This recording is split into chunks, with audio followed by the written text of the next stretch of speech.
back, amazing thinkers. Let's see what we need for today. Today we'll need Sky Tree, handout 26A, the revision paragraph, your journal, and a pencil. So please pause here to gather what you need and just hit play when you're ready to continue. Just like a painter adds different colors to a palette to get a beautiful painting, authors use words very intentionally, which means they use words on purpose to paint a picture in your mind and to provide information to grow your knowledge. Today, we're going to take a close look at many of the words that the author chose to use in Skytree. The first time you completed a Notice and Wonder chart for Skytree, you focused on the paintings, the illustrations that were within the text. This time, when you notice and wonder, I'll be reading the text aloud. Listen closely for the words that the author used, and think about what you're noticing about those words, and also think about the questions that those words generate or make in your mind. Pause here to set up a Notice and Wonder T-chart in your journal, and just hit play when you're ready to continue. Every student watching this video will notice and wonder in a different way. So I'm going to need your help. I will read the book all the way through, and I need you to pause where you'd like to jot down something that you notice or a question that you might have. I also want you to take charge. Pause and even scroll back if you need to listen to something again carefully. I want you to study or analyze the words of the author, just like you did when you analyzed the details in the painting. Listen closely. What are you hearing? Why does it matter in this text?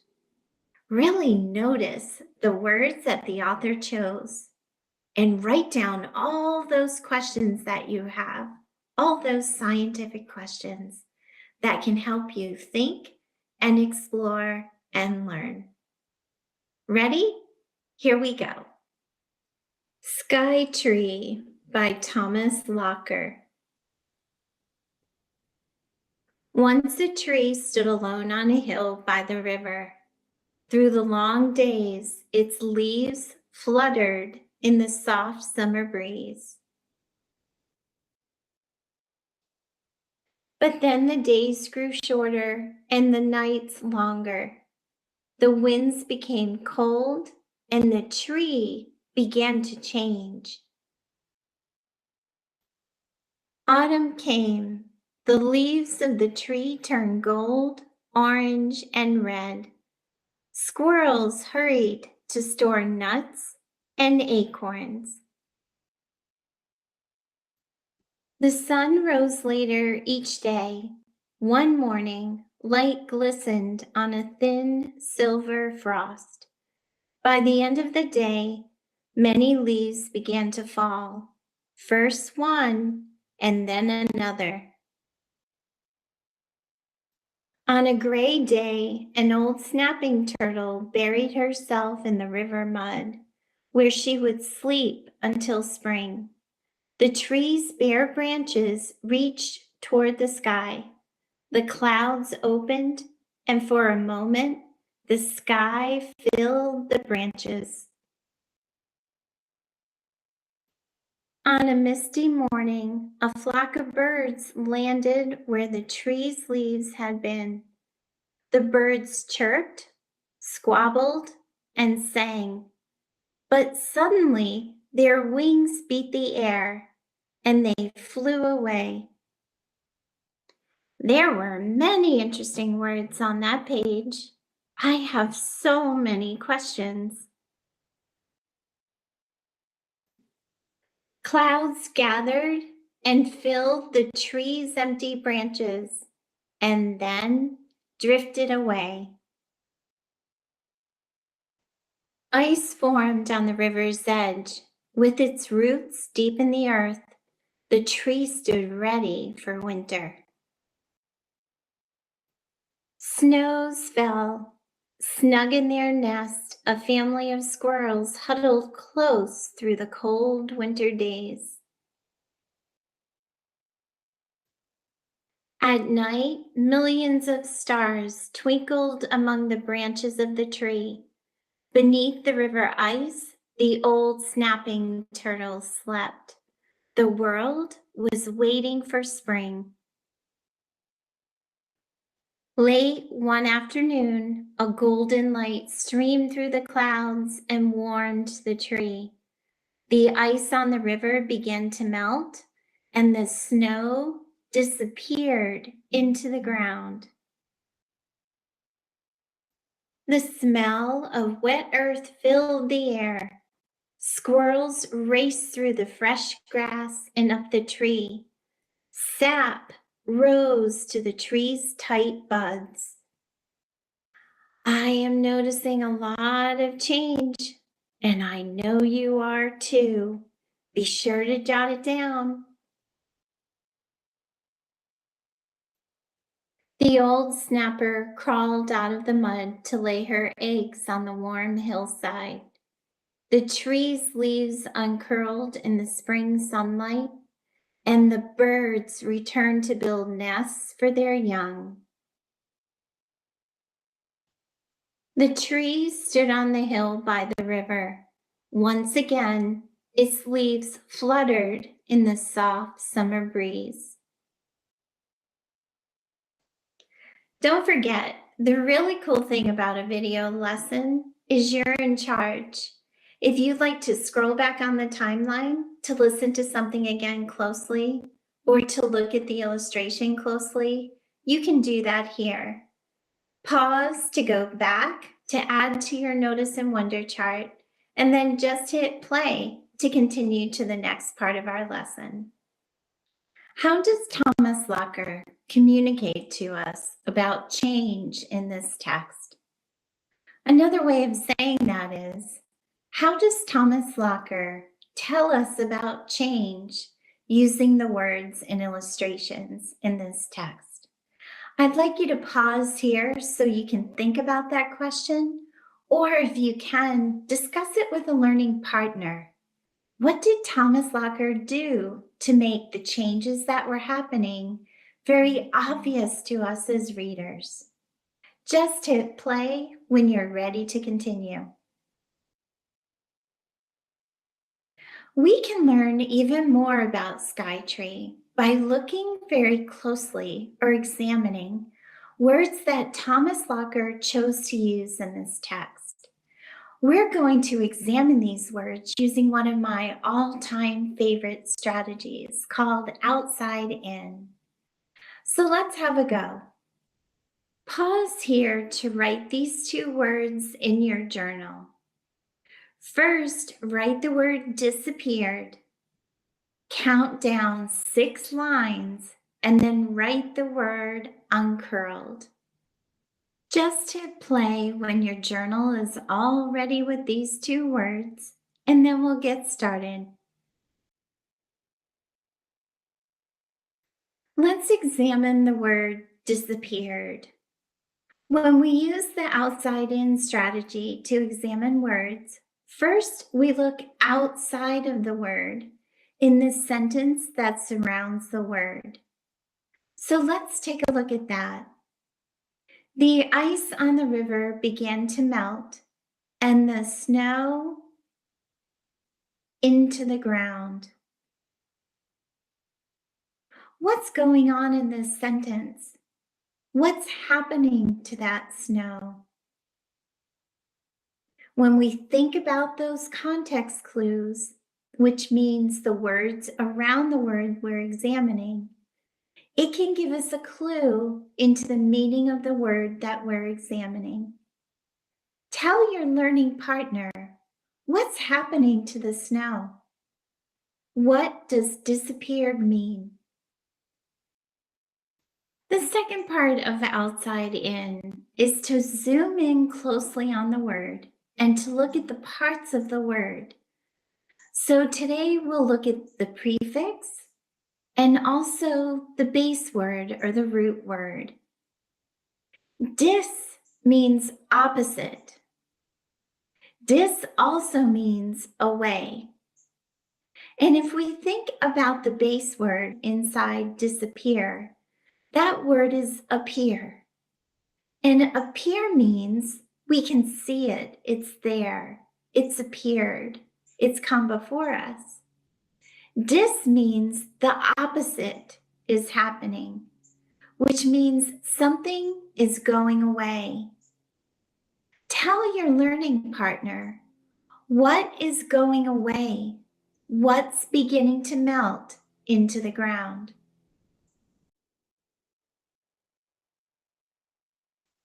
In my journal, I wrote a simple definition for disappeared. Disappeared means went away. I also wanted to remember what the different parts of the word meant. So I drew a little diagram with arrows. Dis means not, and appear means visible. Or you can write the word seen. Not visible, not seen. Pause here to write a definition for disappeared in your journal. And then just hit play when you're ready to continue.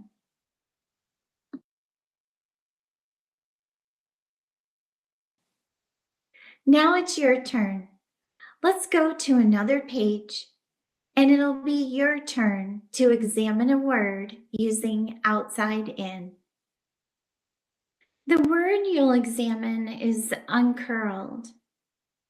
And if you're using the outside in strategy, remember, first you start with the context clues that are outside of the word. Look at the sentence and the words that surround the word that you're examining. Pause here to read the sentence and to think about, are there clues in this sentence that can help you determine or figure out what the word uncurled means? Pause here to do that now, and then hit play when you're ready to continue.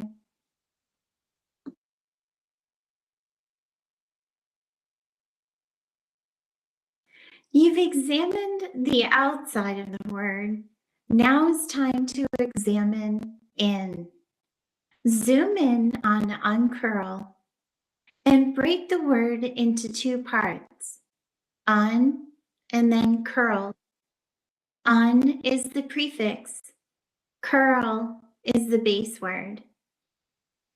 By breaking this word into parts and knowing that each part has its own meaning, that can help you determine or figure out the meaning of this word. What does un mean? Think about that, or discuss it with your learning partner. What does curl mean? Or what does it look like? Are you getting a picture in your mind? Think about curled, and then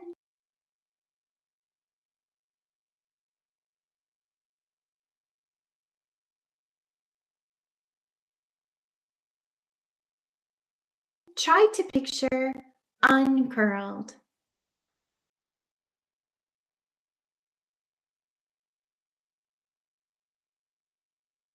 What's happening to that leaf? Now I'd like you to pause to write a definition for the word uncurled. Take your time and then just hit play when you're ready to continue to the next part of our lesson.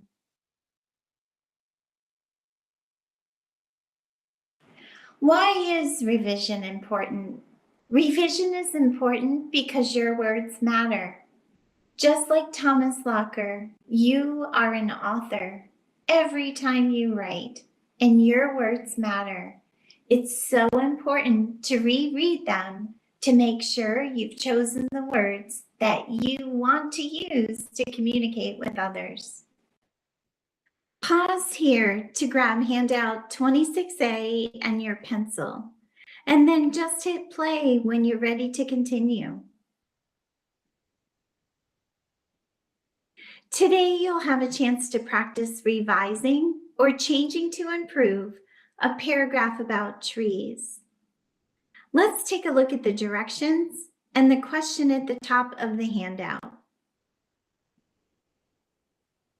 Draw arrows to show where the sentences to add belong in the draft paragraph, so all of the sentences make one informative paragraph.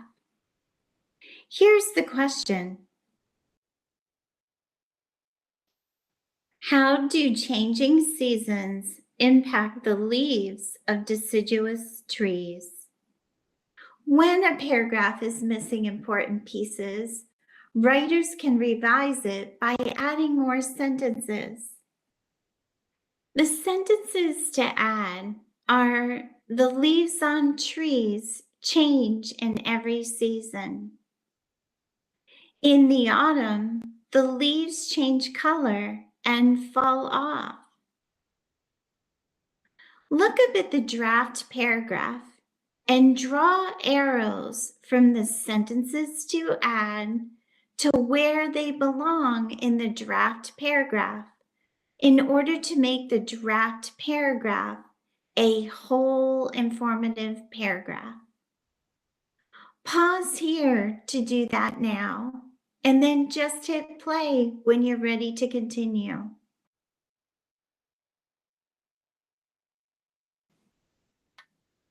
Let's choral read this paragraph, which means let's read this paragraph together.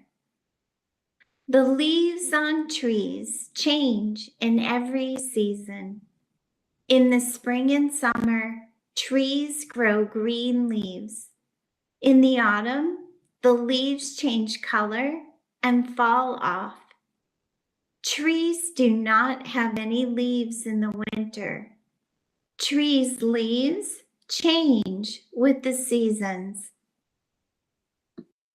Now I want you to think about this question.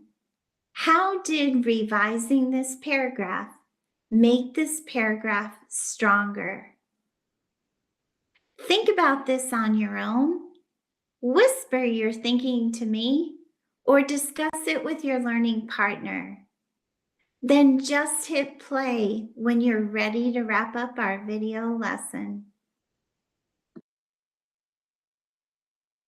Words and illustrations are equally important, and it's important to take time to examine both closely. We can learn so much about a text by looking at both the words that an author provides and the illustrations in a text. Keep examining things closely and don't forget to question. It's so important. I will see you again soon.